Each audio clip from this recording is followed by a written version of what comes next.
그러니까 발바닥 바깥쪽 날이 떠버리는 거예요. 그래서 지금 회원님께서 잡으신 발 보폭은 회원님 몸보다 너무 넓게 잡으신 거예요. 그러니까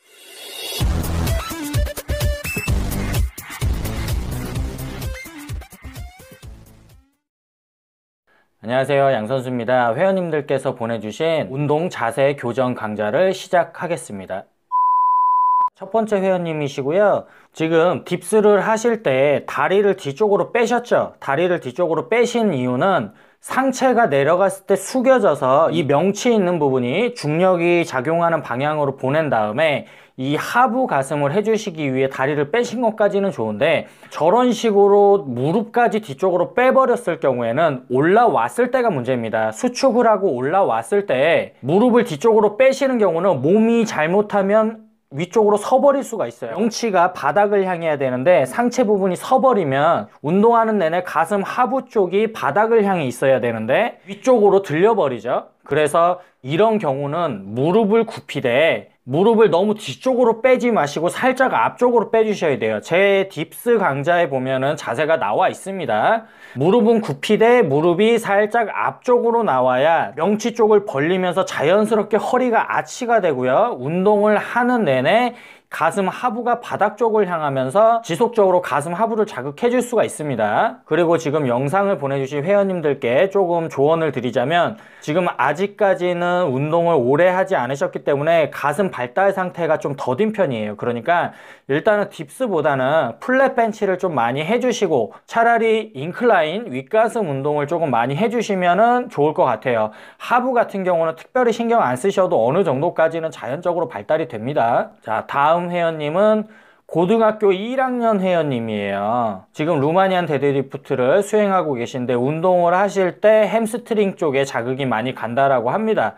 그리고 대퇴사두 다리 앞쪽에도 자극이 많이 온다고 하는데, 그 이유는 뭐냐면 지금 운동하는 걸 보면 루마니안 데드리프트를 할 때는 종아리 부분이 수직에서 뒤쪽으로 살짝 빠져 있어야 돼요. 만약에 종아리가 수직에서 앞쪽으로 갈 경우에는 대퇴사두 허벅지 쪽에 너무 많이 실리기 때문에 컨벤셔널 데드리프트에 가까워집니다. 그리고 다리를 너무 많이 피는 경우에는 햄스트링, 대퇴 이두 다리 뒤쪽 허벅지로 많이 자극이 가기 때문에 스티프 레그 데드리프트의 경향이 짙어지죠. 루마니안 데드리프트 같은 경우는 종아리가 수직에서 앞으로 가지 않는다라는 것을 전제하에 엉덩이 부분이 가장 많이 늘어나야 돼요. 그런데 지금 운동을 하는 거 보면 어떨 때는 종아리가 앞으로 가고요, 어떨 때는 종아리가 너무 뒤쪽으로 가요. 그러니까 엉덩이 쪽이 가장 많이 늘어나는 게 아니라 어떨 때는 다리 앞쪽이 많이 갈 수밖에 없고 어떤 경우에는 햄스트링 쪽만 많이 당길 수밖에 없습니다. 그러니까 일정하게 엉덩이가 가장 많이 늘리는 지점을 찾아야 됩니다. 그리고 우리 회원님한테 제가 별도로 드릴 말씀은, 아직까지 고등학교 1학년이면은 저는 개인적으로는 웨이트 트레이닝을 하는 거는 좋은데 너무 무게에 욕심을 안 부렸으면 좋겠어요. 다음 회원님께서는 스쿼트를 하시는데 무릎에 통증이 있다라고 지금 말씀을 하시거든요.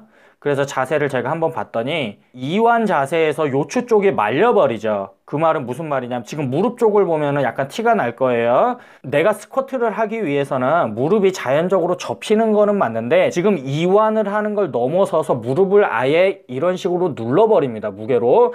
그러면 무릎이 앞쪽으로 튀어나갈 수밖에 없고요. 요추 부분이 지금 저렇게 말렸다라는 거는, 자세가 괜찮으신데도 말렸다라는 거는 가동 범위를 지금 넘어선 거예요. 바벨의 무게로 지금 위에서 눌러서 아예 무릎을 접어서 주저앉은 상태입니다. 저렇게 하신다고 풀스쿼트가 되는 게 아니에요. 오히려 무릎 쪽에 자극이 많이 갈 거예요. 그러니까 거울로 보시거나 촬영을 해서 내려왔을 때 무릎이 완전히 이렇게 짓눌리는 게 아니라 대퇴만 완전히 이완이 되면 되고요. 그 다음에 요추가 말리지 않는 지점까지만 앉으셔야 될 것 같아요. 그리고 우리 회원님들께서 스쿼트를 하실 때 굉장히 많이 실수하는 점인데, 올라와서 너무 오래 쉬어요. 우리가 팔 운동이라던가 가슴 운동은 수축한 상태에서 수축만 해놓고 다시 이완을 하잖아요. 그런데 지금 같은 경우는 올라와서 무릎을 완전히 피신 상태로 계속 쉬고 계십니다. 저렇게 하면 그냥 한 세트가 끝나버린 거예요. 그래서 올라와서 수축을 해주시고 그대로 다시 내려가 주셔야 돼요. 다음 회원님도 스쿼트 동작인데 이 회원님께서는 왼쪽 무릎이 저린 느낌이 나고 소리가 자꾸 난다라고 말씀을 하세요. 지금 영상으로 나온 자세만 보고 제가 추측을 해야 되는데 지금 딱 보시면 앉을 때 무릎과 고관절이 같이 구부러지면서 움직여야 되는데 엉덩이를 먼저 뒤로 빼요. 엉덩이를 빼고 그 다음에 무릎을 굽힙니다. 동시에 움직이면서 배를 다리 사이에 쭉 집어넣는다라는 느낌으로 하셔야 돼요. 스쿼트를 하실 때 실수를 굉장히 많이 하시는 게 내려갔다 올라오는 운동인데 항상 엉덩이부터 뒤로 빼려고 하고 시작을 합니다. 고관절과 무릎이 동시에 굽어지면서 배를 다리 사이에 집어넣으면서 내려가셔야 돼요. 그리고 이 회원님께서도 마찬가지로 올라오셨을 때 너무 오래 쉬세요. 올라와서 수축을 하고 그대로 바로 내려가셔야죠. 다음 회원님께서는 운동을 1년 만에 다시 시작하셨다고 하는데 유연성이 부족하다라고 얘기를 하세요. 그리고 상체를 다리 사이에 집어넣으려고 노력을 많이 지금 하고 계신다고 했는데 이 회원님께서도 지금 시작 자세에서 상체를 앞으로 일단 기울여 놓고 엉덩이를 빼놓고 시작을 하세요.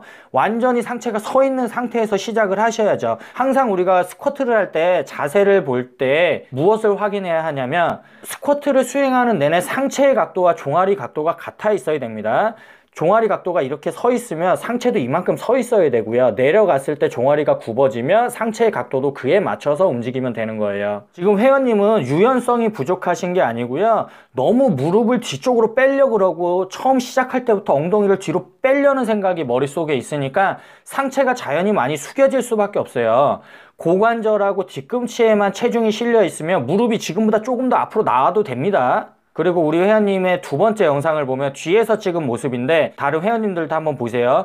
발바닥을 한번 보세요. 내려갔을 때 발바닥 바깥쪽 날이 살짝 뜨는 게 보이세요? 왜 그러냐면 지금 무릎의 간격과 발의 간격이 내 신체 구조보다 너무 많이 벌어졌어요. 발 보폭을 너무 많이 넓게 잡았기 때문에 내려갔을 때 무릎이 자연적으로 내 몸에 맞게 살짝 모이게 되거든요. 그러니까 발바닥 바깥쪽 날이 떠버리는 거예요. 그래서 지금 회원님께서 잡으신 발 보폭은 회원님 몸보다 너무 넓게 잡으신 거예요. 그러니까 관절 모양에 맞게 발 보폭을 전체적으로 조금 좁히셔야 됩니다. 바깥쪽 날이 뜨거나 안쪽 날이 뜬다면 내가 발 보폭을 잘못 잡았다라는 얘기예요. 뒤에서 봤을 때도 상체가 너무 앞쪽으로 많이 기울어져 있죠. 엉덩이만 너무 뒤쪽으로 빼려고 하시면 안 됩니다. 자, 다음 회원님께서는 어깨 충돌 증후군이 있으시고 턱걸이를 하지 말라고 진단을 받으셨는데 운동 욕심이 굉장히 많으시죠. 보통 우리 회원님들께서 운동 좋아하시는 분들은 하지 말라 그래도 좀 하시는데 일단은 하시는 데는 통증 없이 하고 계시다고 하더라고요. 그래도 저는 개인적으로 조금 걱정이 되기는 합니다. 지금 회원님 운동하시는 걸 보면 내려오실 때 제 강좌대로 가슴을 살짝 이렇게 살린 상태로 어깨 관절을 완전히 빼지 않고 수행하시는 거는 좋은데 올라왔을 때 가슴, 윗가슴 여기를 바에다가 갖다가 댄다라고 생각하시고 그 방향으로 가야 되는데 지금 가슴이 제대로 안 벌려져요. 그걸 뭘 보면 확인할 수 있냐면 내가 팔꿈치 방향을 보면 돼요. 내가 이 윗가슴을 위쪽으로 올리기 위해서는 이런 식으로 가슴이 벌어져서 올라가야 되는데 지금 팔이 이렇게 가 있죠. 팔이 이렇게 앞쪽으로 움직일 경우에는 가슴을 제대로 벌릴 수가 없어요. 그러니까 가슴을 제대로 벌릴 수 없다라는 얘기는 뭔가요?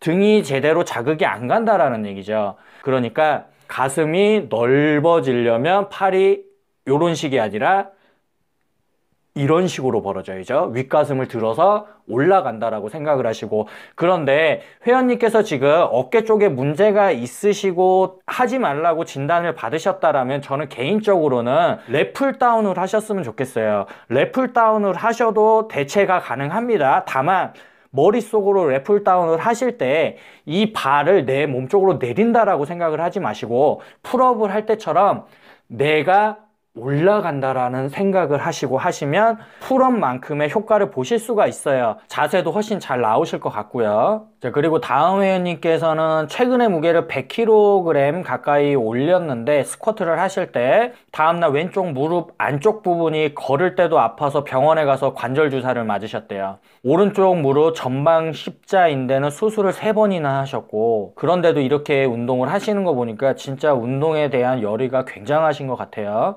회원님께서는 무릎으로 락아웃을 하는 경향이 조금 심하신 것 같아요. 올라와서 그냥 올라오는 게 아니라 올라온 상태에서 무릎을 한번 덮입니다. 이럴 경우에 무릎이 뒤로 꺾이는 현상이 나면서 무릎 쪽에 통증이 없을 수가 없어요. 그래서 올라오는 범위를 조금 줄이셨으면 좋겠고, 무릎을 피려고 하시면 절대 안 됩니다. 내가 엉덩이를 수축해서 고관절이 벌어지는 느낌을 잡아서 수축을 하셔야 되고요. 이렇게 위에 올라와서 시간을 오래 가지시는 분의 특징이 뭐냐면 무릎 관절을 완전히 펴서 걸고서 쉬는 경향이 굉장히 많거든요.